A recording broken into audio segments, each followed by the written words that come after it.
The sun is shining, the birds are chirping, most of you are sweating. It's sunscreen misinformation season. I'm Michelle, chemist, and probably the leading expert on social media sunscreen misinformation at this point.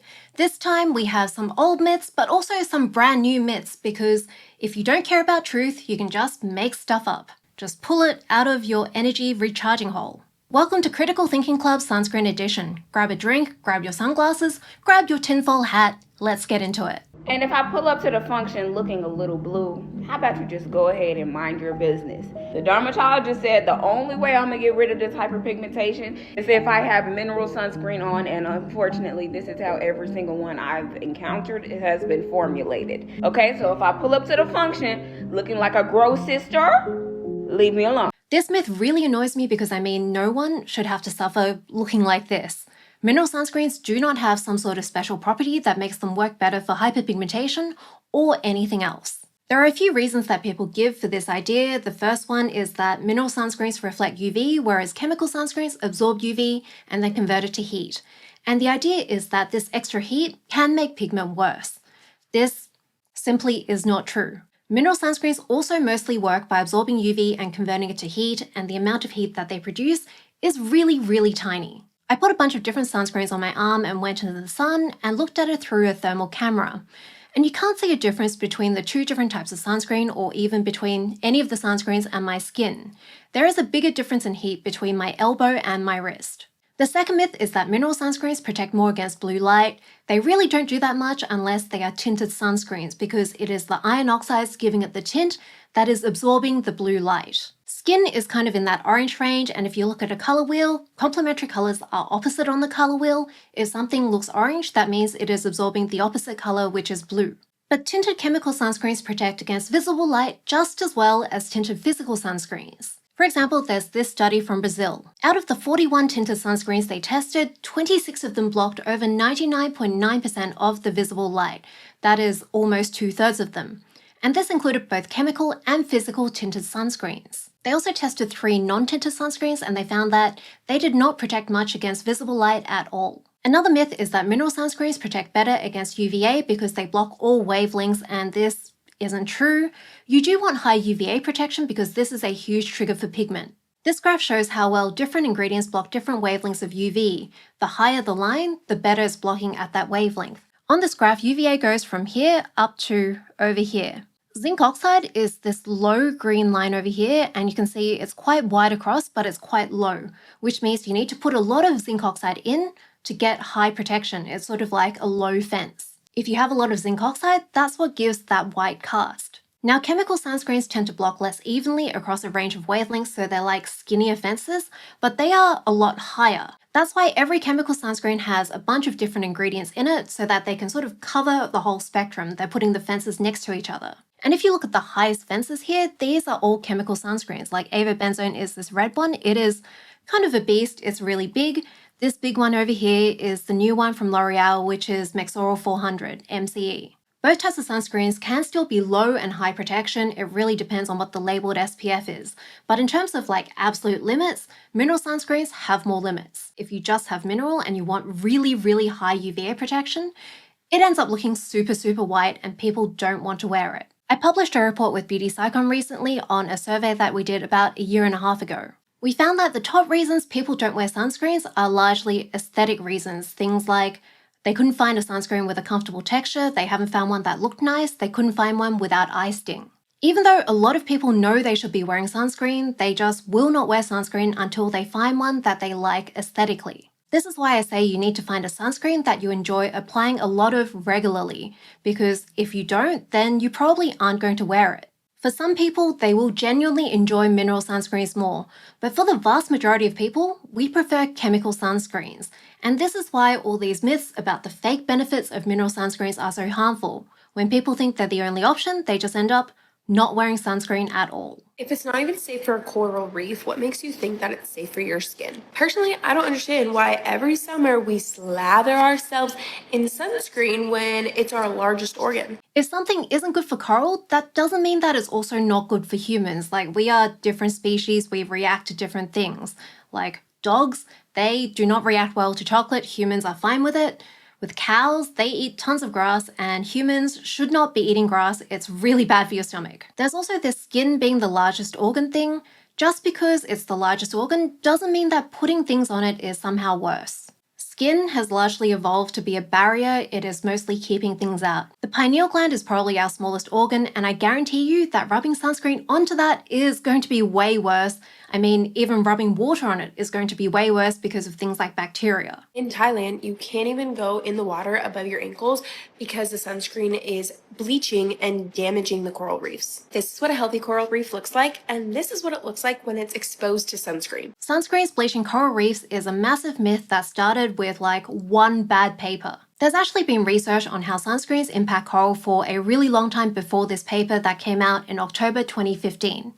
And it was always really high amounts. But this study was essentially just marketed really, really well. So this was in October 2015. This came from someone called Craig Downs. And basically they measured how much oxybenzone was needed to hurt coral, and then they also measured how much was actually in the environment near reefs. Essentially, according to their data, the levels that they found near the reefs were higher than the levels that they found were needed to hurt coral. Now this kind of seems reasonable on the face of it, but once you look deeper into it, it gets kinda sus. First off, this study was all over the media right after they published it. Like, all of these headlines are from October 20th or 21st. And that's because they sent out a press release before the study was published. This is something called Science by Press Release. Essentially, this is a really exciting topic. Reporters want to be the first to report on it and get those clickbait titles. So these journalists didn't wait for other coral scientists to actually read the study critically and look for problems with it before they put out their stories and got this idea into everyone's heads. And it turns out there were tons of problems with this study. In 2022, the National Academies did a sunscreen study. They had a whole bunch of the top coral researchers go through all the data on this and work out what's going on. And it turns out both types of data from this study were massive outliers. They just did not agree with the rest of the data. First, the levels of oxybenzone in the environment.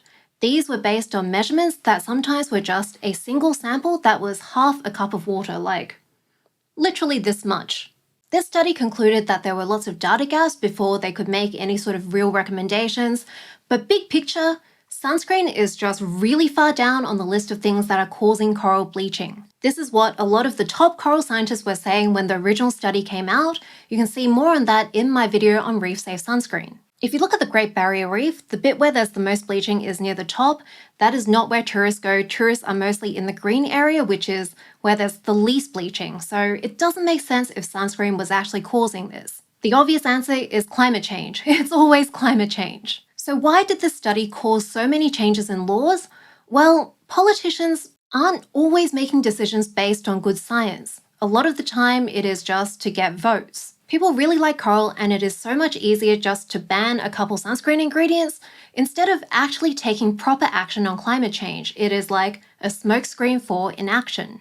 Now, in terms of chemical versus mineral, they actually completely overlap in toxicity according to that National Academy study. This diagram is from it. Each of these dots is a data point from a study, and lower means more toxic. And you can see zinc oxide is actually pretty bad. If you use unrealistic amounts on coral, it can actually be more toxic than oxybenzone and octinoxate, which are the two that have been really pushed as not reef safe. Unless you are swimming right next to the coral, it is just really unlikely that your sunscreen choice is going to make much of a difference.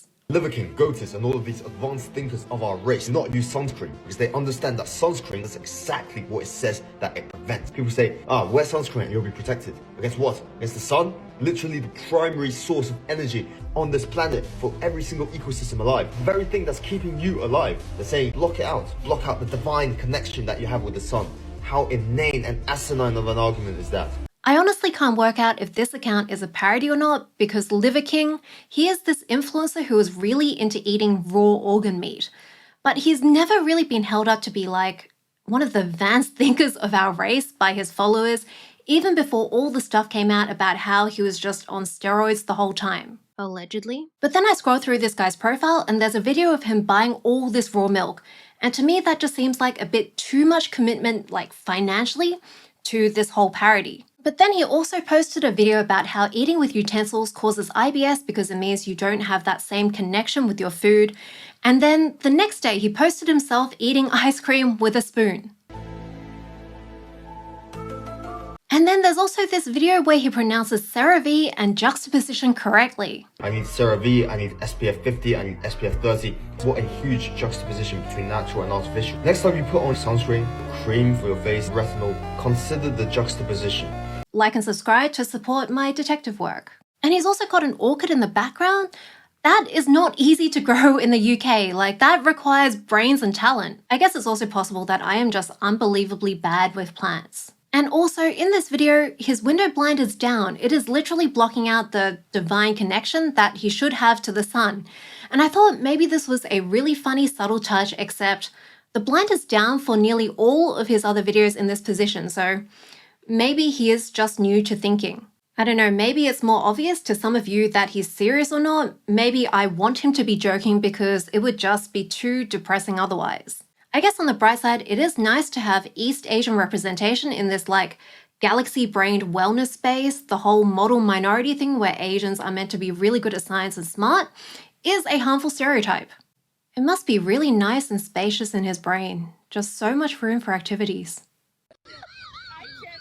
Why are people so scared of chemical sunscreens? Let me tell you. This is Dr. Myro. He is an anesthesiologist. He posts like 3 videos a day or something on all sorts of topics. So unsurprisingly, his video on sunscreens has a lot of myths in it. In 2019, they took 24 healthy volunteers and they had them apply chemical sunscreen 4 times per day for 4 days. They then tested their blood and they found out that these chemicals, the sunscreen chemicals, actually got into their blood at the level so high, the FDA said, we have to study this. It gets worse. Right, so note all this spooky music, it's really building this atmosphere. Now, the first part is correct. This study is cited by a lot of people, including a lot of medical doctors and dermatologists, as one of the reasons they're scared of chemical sunscreens. But the problem is this study is taken so out of context. It's a great example of how easy it is to misinterpret a scientific study if you don't have the right background. There is just a lot of assumed knowledge that is not included in the paper that you need to really interpret it. In my experience, one of the biggest sources of sunscreen myths is that people hear sunscreen and they immediately think the right experts have to be dermatologists. My friend Jen of the Eco World made this excellent chart on who's the right expert for different beauty topics. For this one, on safety, it's not dermatologists, the right experts are actually toxicologists. Specifically, it is safety assessors like MoSkin Lab who I've had on my channel before. This was a really famous study. It was done by the FDA and it's been 7 years since it was published. Other regulators have seen it, and all of the chemical sunscreens that are commonly used in the US have been reassessed and reallowed in Europe. Sunscreens are one of the most strictly regulated products that we put on our skin. This sort of study does not just slip under the radar. So clearly there is more to this story, but first I guess let's hear how he thinks it gets worse. In another study, scientists found that after a single application, the chemicals in sunscreen are found in the blood of every single volunteer they tested. That's after a single application of sunscreen, it's now in your blood. And for ingredients like homocylated and oxybenzone, those were detected 21 days after the last application in half of the volunteers. And that's right, these chemicals are in your blood 3 weeks after the last application. So what? Again, there's all this scary music and he keeps on going on about how it's in your blood, every single volunteer. But the thing is, detecting something doesn't mean it's actually doing something. It has to be at a high enough level to interact with something in your body to cause a harmful effect. Like there are a lot of things that have to happen. For example, we have a whole bunch of uranium atoms in our bodies, and that is completely fine because there's really not that many of them. So finding these things at really low levels, it's really just telling us that analytical chemists are really good at their jobs now. Okay, let's hear his reasoning. Well, in animal studies, they found these chemicals to disrupt your hormones like estrogen, testosterone, the thyroid. So while the FDA is studying these effects in humans, I'm personally sticking to mineral sunscreen. It's actually been known since the 90s that sunscreens absorb into blood. It just wasn't officially recognized by the FDA until they did these recent 2019 and 2020 studies. This is because the FDA has very specific types of studies that they require to officially evaluate sunscreens and other drugs. So this is more about the state of the regulations rather than the state of the science. Toxicologists everywhere else have been taking blood absorption into account when they've been assessing the safety of sunscreens, working out the safety limits.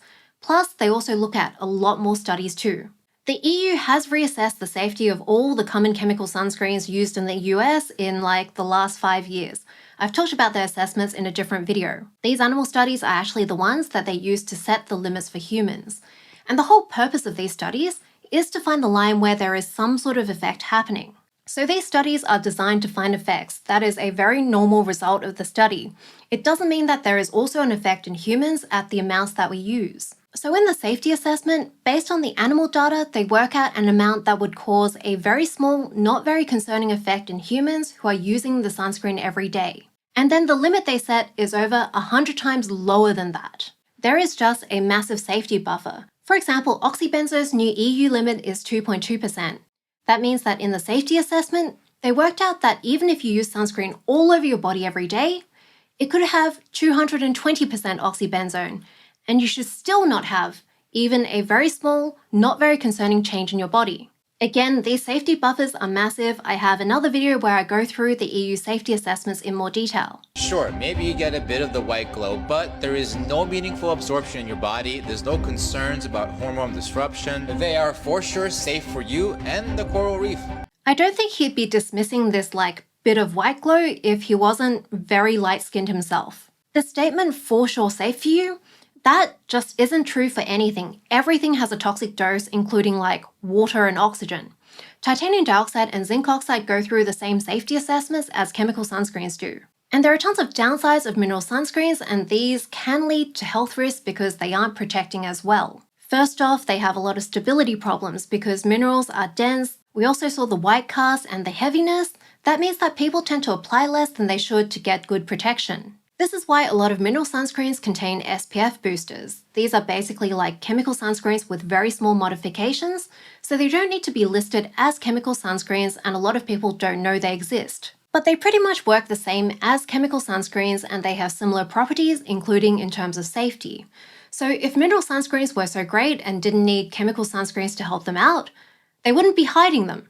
Again, this is the sort of video that makes people think they have to use mineral sunscreens, and then they end up not using any sunscreen at all, even though they really should be.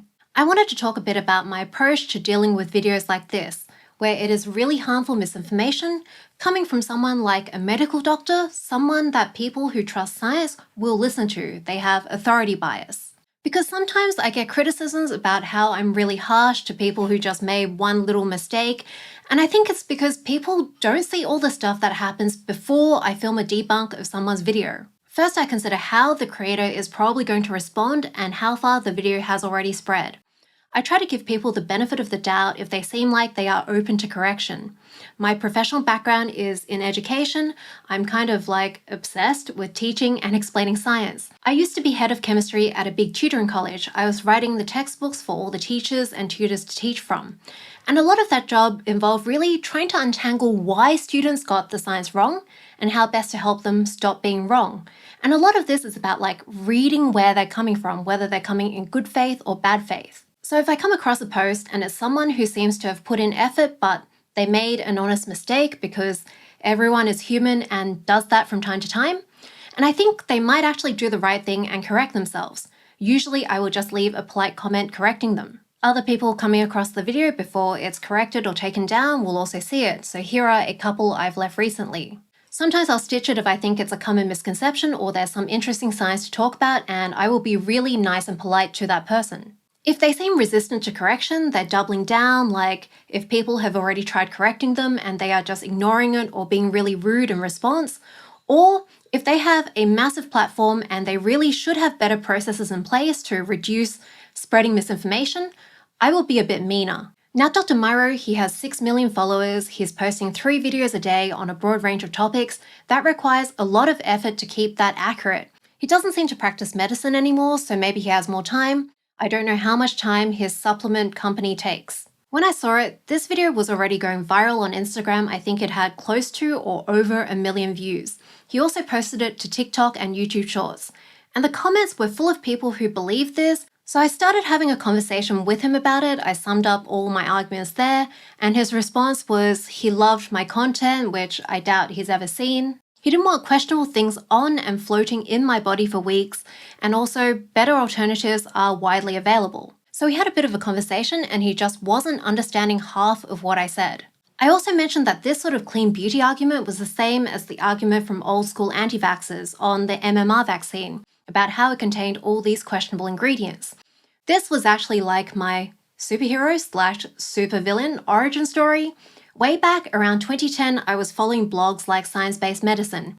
I realized a lot of the clean beauty arguments and the anti-vax arguments actually overlapped, and no one was debunking the clean beauty stuff. And I felt like this was a massive problem because people usually come across clean beauty maybe a decade before they have kids.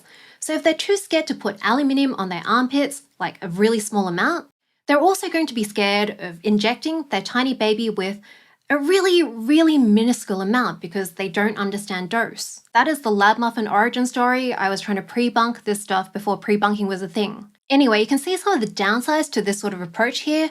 It is really hard to explain topics through text like this, and it takes a lot of time with not very much impact. A lot of people will watch the video without even looking at the comments. Over the 2 days, my comment got 220 likes. His video just on Instagram had gotten maybe 500,000 views over the same time. Also, the number of times I've typed out a really long comment and then I'm looking something up, and then I come back and Instagram has refreshed and I've lost my comment. Basically, if a person isn't getting it after a couple comments, I usually film a proper debunk or just, walk away. I posted my video, he followed me for whatever reason, and then he commented. And his comment is just repeating the same points again. Even though it is a safe dose, I feel like I don't want it in my body, which is fine. We are all allowed to make choices that are based on feelings and not science. But he says it's also his professional recommendation. He is putting the weight of his medical expertise behind it. I responded to him addressing his points. We don't just have a different opinion on the interpretation of the studies. This is not something where we can agree to disagree. He is not a toxicologist. He is disagreeing with people who are infinitely more qualified than him on this topic. It's like if I had a really weird take on intubation and I was agreeing to disagree with him and all the other anesthesiologists, while also saying a whole bunch of stuff that was really basic and wrong about intubation. He also kept going on about industry science, like a big pharma sort of conspiracy theory, which is just so silly for this. The EU safety assessments are super transparent. You can follow through all of their working. He also talked about aspartame being bad for you, which all of the food science people have debunked, and it's another example where switching to the alternative can actually be harmful. And I feel very strongly about this last bit. As a medical doctor, you shouldn't be guided by feelings over evidence, especially when you're posting on a public platform and superpowering any of your non-evidence-based advice with authority bias. I feel like this applies to any scientific expert creator.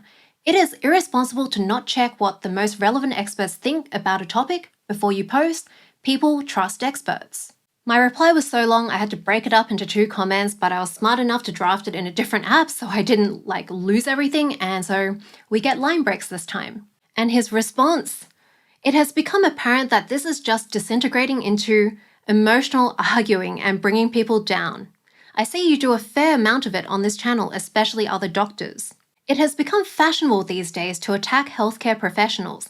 Anyway, I don't really participate in personal attacks. It's just not how I like to treat people, and this is not why I am here. I wish you well, and I hope you can find it within yourself to see that there is more than one opinion that's valid here. But if not, it is what it is. Take care. It's just so ridiculous to be calling someone emotional when you're bringing no good arguments. I think some people who saw this ended up commenting angrily on his video because he did delete it off Instagram and he unfollowed me. Oh no. But then he didn't delete it off TikTok or YouTube Shorts, so again, I do not think he did this in good faith. As of now on YouTube, his video has 2.6 million views, mine has 57.5. On TikTok, his one has 1.9 million views, mine has 37,000. If we combine that, his video has had 45 times more views than mine, and he posts 7 times more videos than I do. And it's not like I successfully refuted it either, so I think Brandolini's law is actually a massive underestimate. It is just so much easier and faster to grow a platform if you don't care about accuracy, if you post anything that's exciting, that's sensational, that will get views. And it is honestly just really depressing to think about. I just need to not think about the numbers. Maybe to cheer ourselves up, we should watch that Primal Asian dude's 2 brain cells struggling. Utensils are among the worst inventions in human history. When you eat with your hands have nerve endings that connect to your brain. When you switch to using a fork, a third party which is completely redundant, you no longer have that process. Ice cream is healthier than salad, substantially so. It's not even close. Do you understand? Sunscreen does not prevent skin cancer in Black people because sun exposure is not associated with skin cancer in Black people. It's that simple. This is Dr. Ade Adamson, and I got tagged in by so many people to fact check this, which was pretty funny to me because for this topic, he is one of the top experts. He was one of the speakers at my Sunscreen E-Summit that I held with Jen of the EcoWell back in 2022. So this video is actually debunking a common misconception. There have been numerous studies looking at the relationship between sun exposure and skin cancers across various races, ethnicities. None of them have reliably shown an association between sun and skin cancer in Black people. So any dermatologist, esthetician, or skin influencer saying that Black people need sunscreen for cancer prevention is not telling you the truth. He is obviously based in the US and I am in Australia, and it's just so interesting to me the contrast between our official sun protection recommendations. From US people, I almost always hear that you need to wear sunscreen every day, everyone needs to do this, even Black people. I've even seen some Australians who have started saying this because there are just so many more US people online. I'm a skin cancer researcher and dermatologist in the United States, and I've written extensively about this. I've published seminal articles summarizing the data in this space, and quite frankly, I'm probably among the most knowledgeable on the planet about this very narrow area of science. Even if you step back and use common sense, if the sun was such a powerful risk factor causing skin cancer in Black people, wouldn't there be epidemics of skin cancer in areas of high sun in a lot of Black people, such as the Caribbean or sub-Saharan Africa?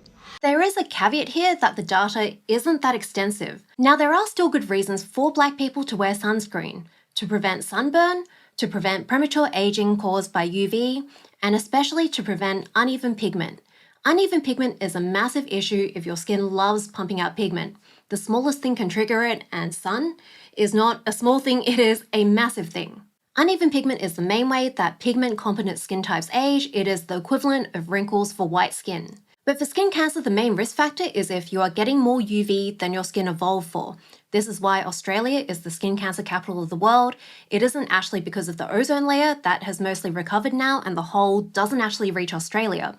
It is just white people living where white people did not evolve. And when I'm talking about evolution, I'm talking about both melanin, how much melanin your skin naturally has.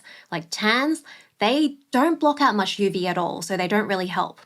Also, mechanisms for limiting any UV damage once that UV gets in and stopping that from turning into cancer. Again, I am in Australia and our sun protection/exposure guidelines are very evidence-based. They were last updated in 2023 and they released a 44-page document which lays out all their reasoning. It is a collaboration between a bunch of experts from different perspectives. We have dermatologists and skin cancer, of course, but we also have our main general cancer charity.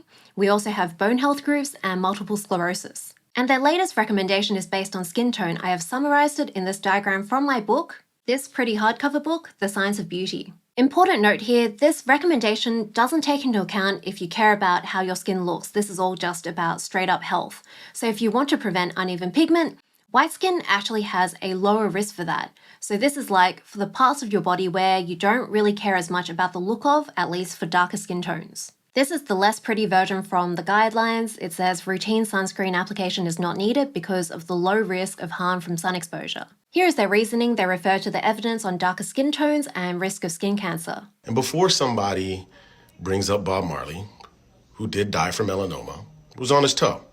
And when was the last time you got sunburned down there? So just stop it. Bob Marley is one of the points that people bring up a lot when they're saying Black people need to wear sunscreen to prevent skin cancer. But the type of melanoma that he had was acral melanoma.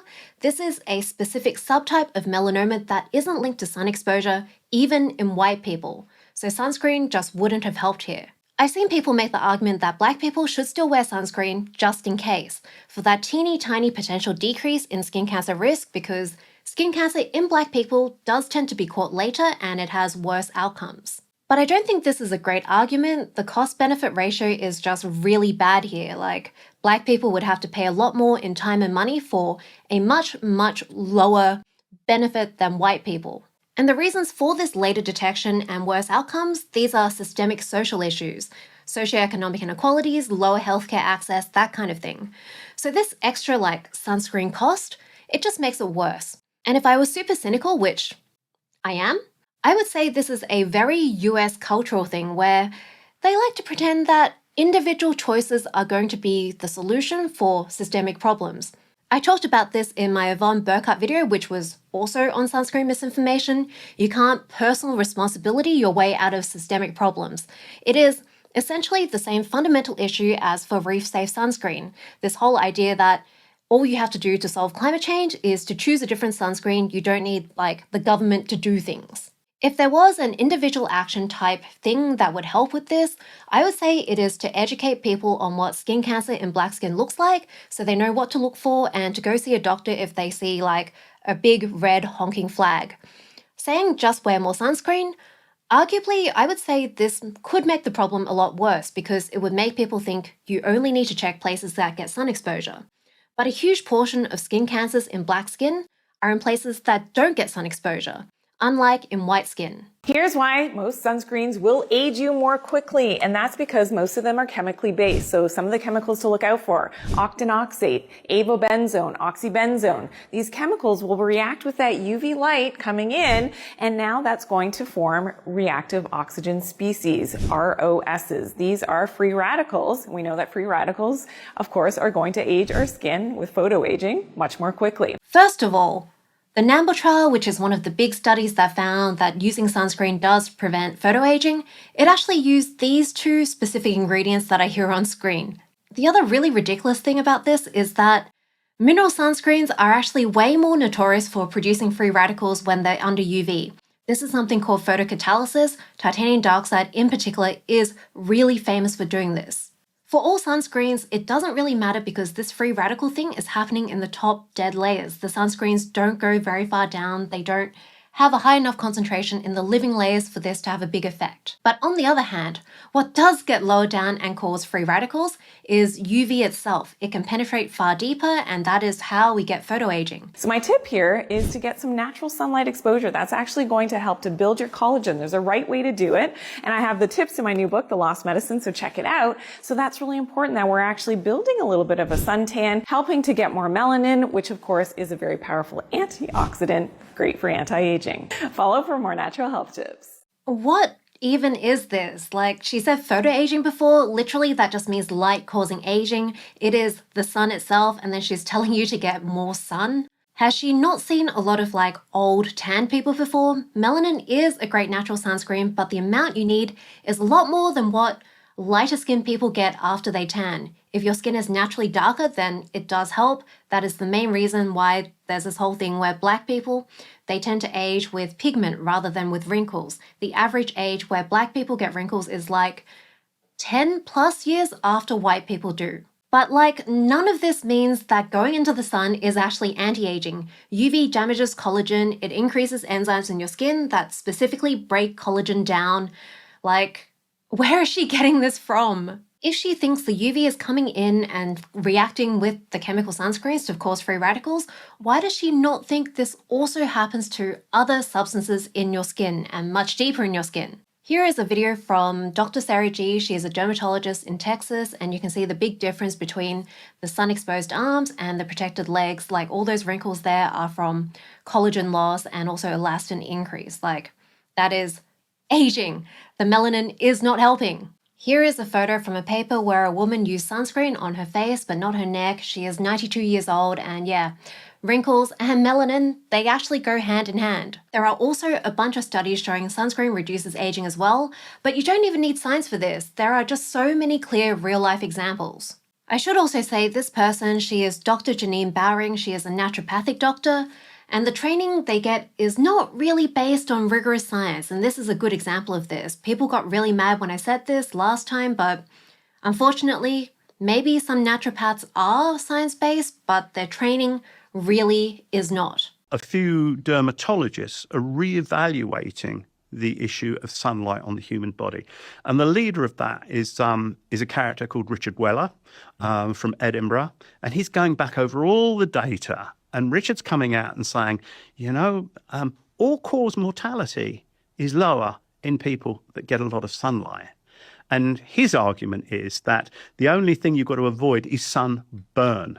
This is a clip from the Huberman podcast that he then posted on Instagram. The guest he has is Dr. Glenn Jeffrey, and what he says is technically true, but there are a ton of caveats. And what is in his caption needs even more caveats. First off, I think it's kind of funny that this is being framed as like only a few dermatologists who are just starting to do this. Again, the Australian guidelines, the official ones, they are very evidence-based and they've talked about balancing the benefits and risks of sun exposure for over a decade. Like these guidelines, they talk about the benefits, that is why they recommend not just completely blocking off the sun. And the Australian College of Dermatologists, their logo is right here, they officially endorse these. I wrote a blog post about the old guidelines back in 2016. I also did a video on this back in 2018, and it's not just about vitamin D. There's more evidence now, but there was enough evidence more than 10 years ago for the skin cancer capital of the world, Australia, to have guidelines that encourage some sun exposure. But the problem is where the balance is. Most people watching Huberman are probably in the US. They're probably saying, get a lot of sunlight, that means I need a lot more sun exposure. But most people in the US are probably getting way more sun exposure than they should for most of the year, and then maybe less than they should in the middle of winter. And I think this also applies to Huberman. The best way to work this out is UV index. This tells you how strong the UV is. 1 minute in summer can be more UV than 30 minutes in winter. That is why the Australian guidelines are based on UV index. Basically, it is the same, the dose makes the poison thing. The more UV you have, the more chance you have of that UV coming in and munting some DNA and that eventually turning into cancer. This is the next part of the podcast. High levels of skin cancer in Australia. In the Caucasian population. Yeah. But maybe they're getting too much sun exposure too fast. The UV index is very high down there, I will say. Exactly. You can, I mean, you feel it. You feel it, yeah. quote unquote. Yeah. This is the same thing that he did in his skin health episode last time. He mentioned UV index, but then he didn't really link it to looking it up for its location and seeing how it compares to Australia. I think he also maybe doesn't know the recommendation is at UV index 3, like that is where the line is. It is not very high where you need to protect your skin. Glenn Jeffrey and Richard Weller are in the UK, that is the two green lines. Not sure if Huberman has moved to LA now, but the two blue lines are California, Los Angeles, and San Francisco. And then for Australia, that is the red and orange lines. His situation is so much more like the Australian situation. With the UK, white skin evolved there, people aren't getting large amounts of UV just going to and from work. For most people, their main exposure to cancer-causing amounts of sunlight is when they are roasting on a beach for a couple of weeks in the middle of summer. So the advice to just avoid sunburn, that makes a lot more sense in that context, although again, let us look at my favorite report. This report is just really underrated. Suberythemal exposures to UV radiation are associated with increased risk of skin cancer. Suberythemal means it isn't causing your skin to turn pink. That is like the first step towards sunburn. Yes, the evidence is stronger for sunburn causing increased skin cancer, but there is evidence from laboratory studies that suberythemal exposures can lead to typical UV-induced DNA mutations. And while the skin has effective DNA repair mechanisms, some mutations can persist, ultimately leading to skin cancer. The laboratory studies are where they shone UV onto skin and then they looked at the DNA. This is what the Nambour trial showed. That was in Brisbane, where wearing sunscreen daily instead of just when people felt like they needed it, just to the beach for example, that reduced skin cancers. And there's also a newer Australia study that found that moles have decreased, and this is likely because of better sun protection. Moles are linked to melanoma. And for this mole count drop, they only needed an 11% decrease in UV exposure. The UV index guideline just makes so much sense. There's none of this like hand-wavy, low and high stuff, because when you need to start protecting your skin is actually much lower than people expect. And the UV in winter is also much lower than people expect as well. Like, it doesn't correlate with how bright it is. And these guidelines aren't just in Australia. This is on the EPA website from the US. You only not need protection at 2 or below. Like, the general recommendation is that you do need protection before you get to very high UV index. He also says this bit. I think we've been fed a story that, you know, excessive sunlight leads to skin cancer. And the data on reduced all-cause mortality in people that get a lot of sunlight, I saw a study out of Sweden, looks very, very solid. It's kind of both. Like, these things do not contradict each other. Again, the UV index-based guidelines, they balance both the benefits and the risks. I also think it's kind of funny how this guest, Dr. Glenn Jeffrey, his research is mostly on eyesight and mitochondria and red light. But then Huberman takes this clip where he's talking about a pretty tangential topic and decides it's like a highlight. Like, he's only posted 2 clips from this interview. And then his caption for this post is not actually mentioned in the podcast at all. It is mostly stuff from his skin health episodes that I already debunked in my 2-hour video. Like all this physical barrier stuff, this was not mentioned at all in his interview with Glenn Jeffrey. Also, this bit, people will argue that chemical-based sunscreens can be okay, but after having spoken to many dermatologists, including derm oncologists, all caps, and endocrinologists, it's clear that it's best to avoid the chemical-based sunscreens. The mineral-based ones are not inferior in any way. I did have a back and forth with him when he posted his Dr. Teo Soleymani thing. He is the derm oncologist, all caps. So maybe I am people, the proper experts for sunscreen safety, the ones who actually assess this kind of thing every day. These are toxicologists and safety assessors, like Mo Skin Lab, who is in my Huberman debunk. Like, when was the last time a medical doctor had to treat someone for a problem that was definitely caused by chemical sunscreen? It's just not relevant to their jobs. The derm oncologist, Dr. Teo Soleymani, he also recently had a viral 2.2 million view TikTok. On the Huberman episode, he said a lot of really bizarre stuff about sunscreen and skincare products, which I went through in that debunk. He also sells a supplement called sun powder that's meant to reduce sun damage. This video was actually posted on the supplement account. Let's have a look. Skin cancer surgeon ranks popular sunscreens. Banana boat sport spray. 2.7 out of 10. If you have nothing at all and you have to use it, definitely some protection is better than not. But long term, I don't like this product. I agree with him on sprays. They are kind of garbage. The problem is that they come out in tiny droplets, and most of those do not land on your skin, especially if you're spraying from far away.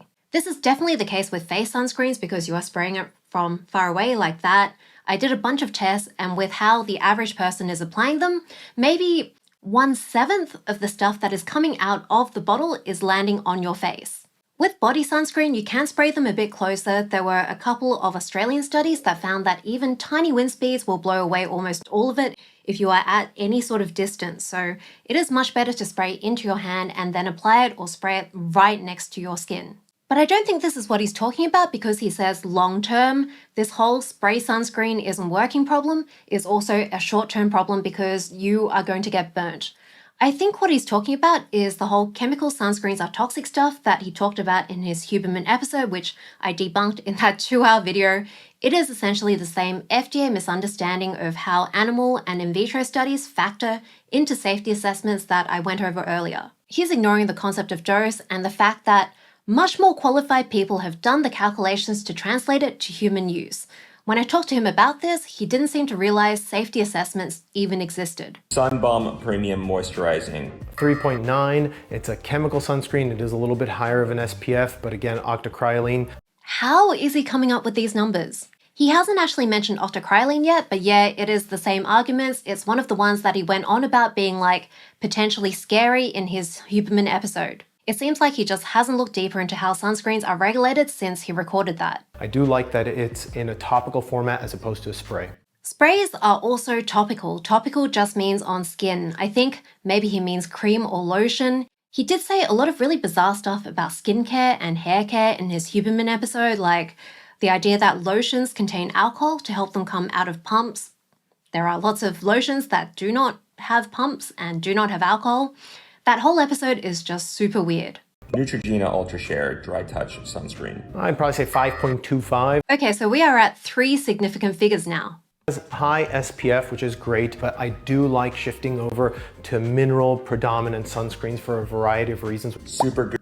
I don't know, it just seems really weird how he's avoiding saying what these reasons are in this clip. Like, he just jumps straight to the next product. Glow Screen SPF 40. So I'd probably put this at a 6.5. This is a hybrid sunscreen and kind of makeup primer. It can worsen acne breakouts in oily or acne prone skin, so be careful. I think this confirms my theory that he doesn't actually wear sunscreen. Glow Screen is really more of a primer than a sunscreen because if you apply the right amount, you look like Tin Man. This is what I look like with the proper amount on. It's like not good. Also, it is not a hybrid sunscreen. The active ingredients are all chemical sunscreens. Titanium dioxide is an ingredient in this, but it's there as a pigment. It is a larger size. It doesn't really absorb UV. It is the shimmer in the product. Coppertone Sport Sunscreen Spray. Yeah, 1.9. I've never been a fan of spray chemical sunscreens for a variety of reasons. I don't like the propellant, and I don't like the fact that sprays often don't provide adequate coverage at all. I'm glad he's talking about the coverage, but this whole propellant thing and his whole variety of reasons, it just sounds like, again, it is clean beauty pseudoscience, just not understanding that dose is important, because if you have too much of literally anything, it will be bad for you. The propellant is probably hydrocarbon, it is a gas, it is pretty similar to natural gas that you have in stoves. And with this stuff, you have to really try before you can inhale enough for it to actually be a health problem. Elta MD UV Daily Face Sunscreen. I'd probably put this at an 8.5. I like that it's a mineral-based sunscreen. This has been dermatologist tested not to clog your pores for oily or acne-prone skin. I think it's an excellent sunscreen, and we carry it in my practice. I mean, I agree this is a nice sunscreen, but it is actually a hybrid sunscreen. It contains octinoxate and zinc oxide, and this is good because it means the sunscreen overall, it ends up being lighter and it has less white cast because it relies less on having lots of zinc oxide. It gives like the properties in between a chemical and a physical sunscreen aesthetically. But in his Huberman episode, he says he doesn't like octinoxate. Some of these chemical compounds, particularly oxybenzone, particularly octocrylene, particularly octinoxate, that can have endocrine disruption or affect the nervous system. Has he changed his mind, or is he okay with it when he's selling it? Or has he just not looked at the products that he's selling properly, or the products he talks about in a TikTok video that's marketing his sun powder?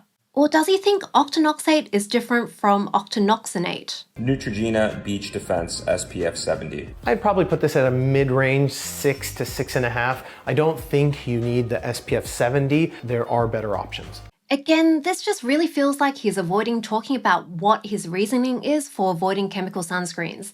I do agree that SPF 70 is a bit excessive, but for me, it's because SPF measurements aren't that precise, especially when you go above SPF 50. Like, the acceptable range is a lot bigger than you'd expect. I'll talk much more about this when we do my eventual sunscreen gate / ultraviolet / choice proper breakdown video. That is coming, I swear. CeraVe Hydrating Mineral Sunscreen. I actually love this. I'd probably put this at a 9.5. It has a little bit of tint so people can use it as a replacement for a foundation or primer. I like that it doesn't have chemical boosters. I like this sunscreen. Okay, I am glad he's now found out about boosters since his Huberman episode. SPF boosters are ingredients that increase the SPF of a sunscreen, but they aren't active sunscreen ingredients. And a lot of these are actually very similar to chemical sunscreens. They are essentially chemical sunscreens with a couple of extra atoms.